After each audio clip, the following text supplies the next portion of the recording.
Furniture വിപണന രംഗത്ത് 13 വർഷത്തിലധികം നിലമ്പൂരിൽ പുതുമയുടെ പ്രൗഢ വിസ്മയം ഒരുക്കിക്കൊണ്ട് വിശ്വസ്തയോടെ പ്രവർത്തിച്ചു വരുന്ന ന്യൂ രാജധാനി ഫർണിച്ചർ കീർത്തിപ്പടി നിലമ്പൂർ. നിങ്ങളുടെ ആരോഗ്യം സംരക്ഷിക്കാൻ ലോകോത്തര ബ്രാൻഡായ ഹെർക്കുലീസ് ഫിറ്റ്നസ് എക്യുപ്മെന്റ്സുകൾ നിങ്ങൾക്കും സ്വന്തമാക്കാം. Wellnex fitness equipment sales and service near Seethi Haji stadium, Edavanna.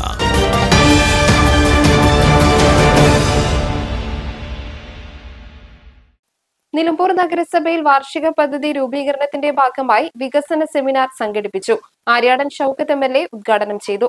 ജനകീയ ആസൂത്രണ പദ്ധതി തുടങ്ങിയ സമയത്തും അതിന് പിന്നെയും മാറി മാറി വരുന്ന ഗവൺമെന്റുകൾ, ഞാൻ അവിടെ രാഷ്ട്രീയം അല്ല ഞാൻ പറയുന്നത്, അന്ന് നമ്മളോട് പറഞ്ഞൊരു കാര്യമുണ്ട്.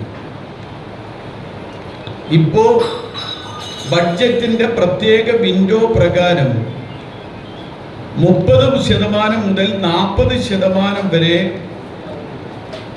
ബഡ്ജറ്റിന്റെ 1/3 എങ്കിലും 33% നിർബന്ധമായും തദ്ദേശ സ്വയംഭരണ സ്ഥാപനങ്ങൾക്ക് നേരിട്ട് നൽകും. ഇപ്പൊ കൈമാറിയ വകുപ്പുകൾക്ക് പുറമെ ഇനിയും കൂടുതൽ വകുപ്പുകൾ താഴോട്ട് തരും. പക്ഷേ നിർഭാഗ്യവശാൽ പിന്നീട് തദ്ദേശ സ്വയംഭരണ സ്ഥാപനങ്ങൾക്ക് കിട്ടിയ അധികാരം പോലും തിരിച്ചു പിടിക്കുന്ന അവസ്ഥാവിശേഷമാണ് നമ്മൾ കണ്ടത്. മാത്രമല്ല 33% തരുമെന്ന് പറഞ്ഞ ഒരു സർക്കാരും ഇതുവരെ 27% കൂടുതൽ തദ്ദേശ സ്വയംഭരണ സ്ഥാപനങ്ങൾക്ക് നൽകിയിട്ടില്ല.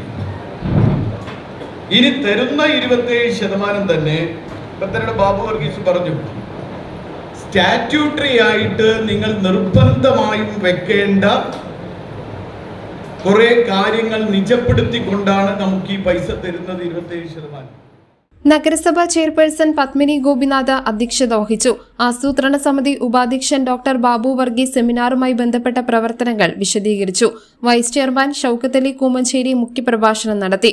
സ്റ്റാൻഡിംഗ് കമ്മിറ്റി ചെയർപേഴ്സൺമാരായ മുന്താസ് ബാബു, സ്മിതമോൾ, മുസ്തഫ കളത്തുംപടിക്കൽ, മേരി ഷിബു, സുരേഷ് പാത്തിപ്പാറ, കൌൺസിലർമാർ, നിർവഹണ ഉദ്യോഗസ്ഥർ, നഗരസഭാ ജീവനക്കാർ, ആസൂത്രണ സമിതി അംഗങ്ങൾ, കുടുംബശ്രീ ആശാപ്രവർത്തകർ തുടങ്ങിയവർ സംബന്ധിച്ചു. News bureau, Nilambur.